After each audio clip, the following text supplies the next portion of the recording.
우리나라 전체 노동자 중에, 근무자 중에 실제로 대기업에 종사하는 분들은 몇 프로 정도 될까요?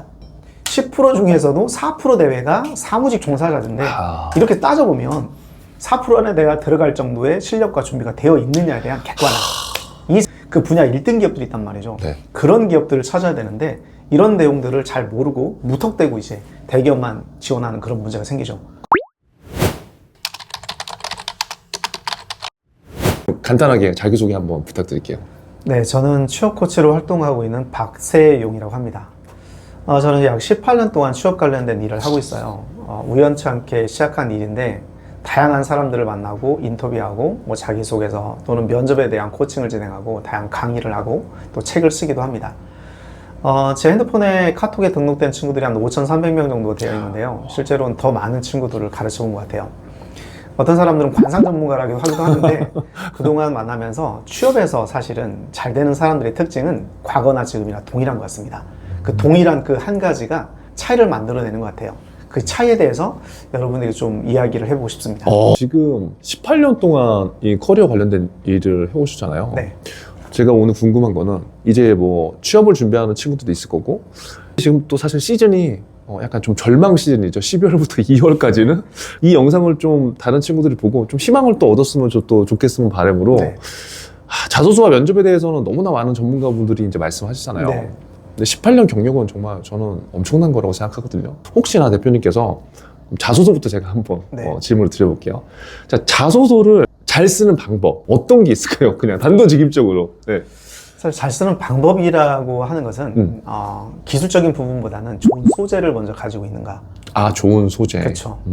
이제 좋은 소재가 있어야지만이 되는데 우리가 소재가 없는 상태에서 기술적인 부분만 가지고 하면 사실은 한계성이 있거든요. 네. 그러니까 거짓말을 해야 되는 상황까지 간단 말이죠. 그래서 좋은 자기소개 쓰기 전에 나의 좋은 경험이 과연 있는가, 없다라면 지금 당장 만들 수 있는 경험부터 준비를 하라는 말씀을 먼저 조언을 드리고 싶어요. 사실 우리가 운전을 배우려면 운전 학원에 가서 배우면 더 빨리 배울 수 있잖아요. 네네.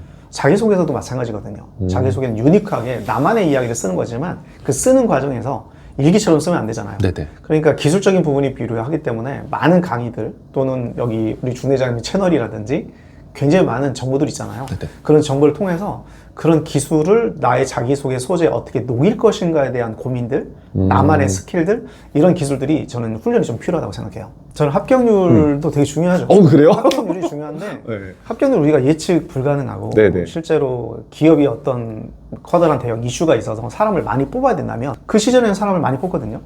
그런데 경기가 안 좋아가지고 코로나 같은 상황에서는 뽑을 수가 없거든요. 네. 그러니까 경기가 좋으면 사람을 많이 뽑게 되고 채용 인원이 많아지면 합격률이 당연히 높아지거든요. 기업이 갖고 있는 내부 상황들은, 내부 정보들은 우리가 알 수가 없기 때문에 결국은 합격률이라는 율을 높이기 위해서는 지원 수를 높이는 방법밖에 없습니다. 맞아요. 네. 그래서 저는 항상 얘기를 합니다. 우리나라 전체 노동자 중에, 근무자 중에 실제로 대기업에 종사하는 분들은 몇 프로 정도 될까요? 를 생각해보면 우리나라 노동자들 한 2,700만 명 정도 보는데 그 중에 한 10% 내외입니다. 그러면 현대자동차 또는 삼성전자 같은 우리나라의 제조사들 있잖아요. 네. 우리나라는 1차 산업 때 6.25 전쟁 이후에 제조업들이 성장했기 때문에 대부분 대기업들은 제조업이 많거든요. 제조업은 확률적으로 생산직이나 현장직이 많아요. 그러면 그 10% 내에서도 사무직 종사자 순수하게 내부에 근무하는 분들은 또 3%, 4%밖에 되지 않거든요. 그럼 확률을 얘기할 때 결국은 10% 중에서도 4% 내외가 사무직 종사자인데 이렇게 따져보면 4% 안에 내가 들어갈 정도의 실력과 준비가 되어 있느냐에 대한 객관화, 이 작업이 선행되어야 되지 않을까라고 생각합니다. 근데 이거 너무 중요한 것 같아요. 그러니까 왜냐면 우리가 지금 대부분 취업 준비를 할 때 그냥 나 대학교 졸업했으니까 인서울이니까 뭐 당연히 대기업, 당연히 금융권, 당연히 공기업 그렇게 생각하는데 지금 말씀 들어보면 4%면 사실 엄청난 거 아니에요? 그렇죠. 근데 그거에 따른 노력은 사실 미안하지만 그 정도로 하는 친구들은 저도 제가 봤을 때 별로 없는 것 같아요. 맞습니다. 그렇죠. 그런 문제가 가장 크죠. 그래서 사실은 많이 쓰라고 하는데 저는 입시 전략과 취업 전략을 똑같게 생각을 하거든요. 보통 이제 요즘엔 입시 전략에서는 이제 소위 말하는 학생부 종합전형 이제 6개 대학을 쓴 6학종을 얘기해요. 네. 정시들은 이제 3개 대학을 쓰거든요. 그러면 6개 대학을 쓸 때 다 조사를 합니다. 그 대학은 어떤 전형으로 뽑는지, 내 생기부에는 세부 특기, 세특은 어떤 내용이 있는지, 등급은 몇 등급인지. 그래서 안정적인 대학, 그 다음에 좀 상향 대학을 해서 6개 대학을 선정을 하거든요. 그런데 이제는 말씀하신 대로 인서울로 와요. 또는 내 지방 국립대를 갑니다. 또는 내가 사립대에서 공부를 잘해요. 그러면 다 이제 삼성전자에 눈이 가 있습니다. 맞아. 여기서부터가 문제가 되는 거죠. 그럼 삼성전자가 뭐 1년에 몇만 명씩 한 포지를 뽑지는 않잖아요. 네. 그러다 보니 그런 거를 따질 때 대기업의 계열사, 계열사의 자회사, 또는 중견기업, 강소기업, 히든 챔피언 기업 등 그 분야 1등 기업들이 있단 말이죠. 네. 그런 기업들을 찾아야 되는데 이런 내용들을 잘 모르고 무턱대고 이제 대기업만 지원하는 그런 문제가 생기죠. 그쵸. 근데 특히 이제 대기업 계열사나 이 자회사들이 되게 많거든요. 이런 기업들을 분석해야 되는데 우리나라의 계열사 가장 많은 대표적인 SK 같은 경우는 국내 계열사가 200개가 넘는단 말이죠. 삼성이 60개가 넘고. 그런데 공채를 따지면 삼성전자의 공채는 보통 2025년 기준으로 한 19개 정도가 하반기 공채가 나와요. 20개 내외입니다. 40개는 공채를 안 하죠. 여기서부터가 이제 정부의 부재인데, 정부의 부재 중에 또 문제는 뭐냐면 B2B 기업과 B2C 기업이 있는데 B2C 기업들은 아모레퍼시픽이다, LG생활건강이다, 다 알잖아요. 그런데 이제 세메스 같은 기업들 들어갑니다. 반도체 기업으로. 그럼 여기부터는 들어본 기업이 아니면 그렇죠. 들어본 기억이 아니죠. 이런 문제가 정부의 미스매치로 생기는 또 취업의 문제가 있어요. 그래서 정보 분석, 기업 분석을 제가 굉장히 중요하게 생각하는데, 대부분 진로 선택을 하거나 뭐 기업 선택을 할 때도 사실은 네. 아니면 지금 말씀하신 대로 네임밸류 있는 데가 그냥 지원하는 거다, 그냥 그렇게만 생각하고 있는데, 그쵸. 가장 중요한 건 어떻게 보면 인생에 먹고 사는 점의 첫 시작이 직장이고, 네. 그 첫 직장이 가장 중요해서 좋은 대학교로 가는 건데, 좋은 대학을 갈 때는 그렇게 비교를 다 해. 그렇죠? 그렇죠. 근데 진짜 중요한 취업에는 지금 말씀하신 대로 하는 사람들이 거의 없는 것 같아요. 없어요. 아는 기업만 쓰죠. 와, 그러니까요. 근데- 여기에서도 문제가 있습니다. 이제 기업을 다 알고 있는데, 아까 전에 우리가 또 여러 말씀을 나눴지만 거기에 이제 4차 산업이라고 하는 또 이야기를 나눴던 적이 있었거든요. 네네. 삼성전자가 1969년도에 만들어지거든요. 음. 그 다음에 이제 그 이후로 현대자동차 뭐 67년도 생기고, LG전자가 50년대, 뭐 이런 기업들은 50년대 전후로 생긴단 말이죠. 그런데 쿠팡 아시죠? 네네. 쿠팡은 2015년도에 만들어집니다. 그 다음에 네이버 1999년도에 만들어지죠. 98년도에 구글이 만들어집니다. 아, 98년도에 구글이에요? 98년입니다. 오. 우리가 쓰고 있는 유튜브가 2005년도 구글에서 인수를 하죠. 우리가 알고 있는 토스, 이런 기업들이 다 2000년대 후반에 만들어집니다. 그런데 전통적인 이마트라든지 우리 쇼핑을 하고 있는 그런 회사들이 있고, 지금 쿠팡 있잖아요. 네네. 쿠팡을 모르는 회사가 없죠. 그쵸. 시대가 바뀌면서 분명히 채용의 변화가 생깁니다. 그 기회들을 우리가 찾을 수 있어야 돼요. 그래서 이런 기업들, 그러면 20대 친구들이 10년 뒤에 어떤 기업이 성장할 것인가를 고민해 봐야 되는데, 제가 2001년도에 대학을 졸업했거든요. 아. 1999년도에 만들어졌던 네이버라는 기업이 우리 당시만 하더라도 벤처 기업 가면 큰일 나, 다 망해 그쵸, 라고 그쵸. 했지만 진짜 망했을까요? 3차 산업이었던 대표적인 IT 정보통신 기업들로 이제 90년대, 2000년대 초반이 갔고, 그 기업들이 성장해서 지금의 기업이 되는데, 결국은 10년 뒤에는 또 다른 어떤 기술의 이슈가 생길 겁니다. 그런 기업들을 찾는 게 가장 중요하죠. 저도 그렇고 그냥 네임밸류 있고 남들이 가는 그 정도 선만 생각하는데, 지금 말씀하신 대로 대표님 그 졸업할 그 당시에 네이버가 지금 네이버가 될지 알았으면 그쵸. 그때 미친 듯이 지원했겠죠. 그렇죠.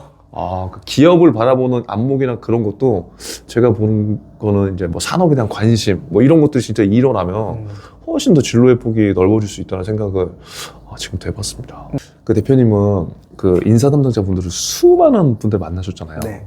그래서 프레임을 조금 더 넓게 학생들한테 메시지를 주실 수 있을 네. 것 같은데, 그 인사 담당자 출신 분들이 픽하는 자소서, 예를 들어서 뭐 네. 픽하는 면접, 네. 그게 딱 답이 있다고만 생각하거든요, 학생들은. 근데 네. 제가 봤을 때는 한 기업의 인사 담당자 분은 한 기업의 것을 담당하기도 저는 벅찰 것 같아요. 네. 다른 기업 사실 잘 못 볼 것 같거든요. 네. 물론 연관성은 있겠지만. 네. 그럼 그거에 대한 뭐 경험하신 그런 내용들은 좀 어때요? 일단은 그분들은 우리 사업에 대한 관심이 가장 핵심적인 분들이라서 면접을 준비할 때는 그 기업 맞춤형으로 준비하는 게 좋긴 해요. 예를 들면 뭐 삼성전자 안에서도 C 사업부 있고 DX 사업부가 있단 말이죠. 네네.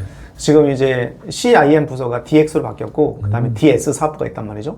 그럼 비슷하게 생각하는 게 LG전자의 이제 사업부가 있는데, 그러면 이분들은 우리의 사업부에 대한 관심만 가지고 있기 때문에 맞춤형으로 준비하는 게 맞습니다. 그래서 실제로 어떤 특정 기업을 지원할 때는 그 기업의 사업 보고서 내용에 핵심적인 사업들을 보시고, 그 다음에 지난 3년 동안에 그 사업부별로의 제품의 매출의 퍼센테이지가 있거든요, 비중들이.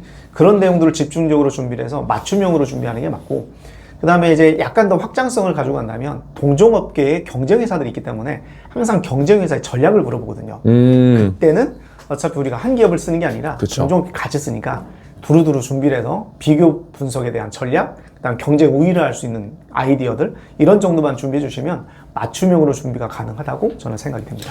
그러니까 이게 뭐 자소서나 면접을 준비할 때 어떻게 됐든 간에 뭐 우리가 여기저기를 쓴다고 해서 막 뭐 10개의 산업 뭐 그렇게 쓰지는 않으니까 네. 대부분 산업을 쓸 때도 뭐 한 두세 가지 산업 안에 이제 쓰니까 지금 하신 말씀은 그렇게 좀 산업에 대한 관심을 갖고 있는 상태에서 내가 만약에 면접을 가게 되면 거기에 좀 더 집중해서 하라. 약간 네. 그 말씀이시죠? 말씀을 듣다 보니까 제가 이제 4가지를 가장 중요하게 가르치거든요. 첫 번째는 산업 분석, 네. 두 번째는 지금 기업 분석, 세 번째가 직무 분석, 네 번째가 자기 분석이에요. 음. 지금 말씀하신 질문은 이제 산업 분석의 영역에서 어떻게 면접으로 연결되는지에 대한 고리가 있는데 자동차 산업이라면 자동차 산업은 5개 정도의 기업이 있고 유통이라면 그 안에서 여러 가지 기업이 있잖아요. 그러면 네네. 이 산업에 대한 공부를 우리 친구들이 해줬으면 좋겠어요.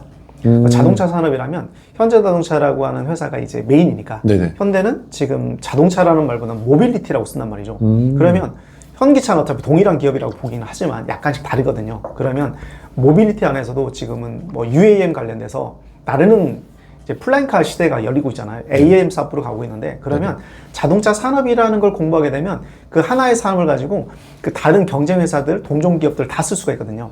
이때 다만 내가 지원한 기업, 특히 현대자동차에 집중한다면 지금 그 기업이 집중하고 있는 사업을 더 많은 포지션을 차지해서 대답을 하는 구조로 간다면 산업에 대한 전반적인 이야기로 면접을 진행할 수 있겠죠.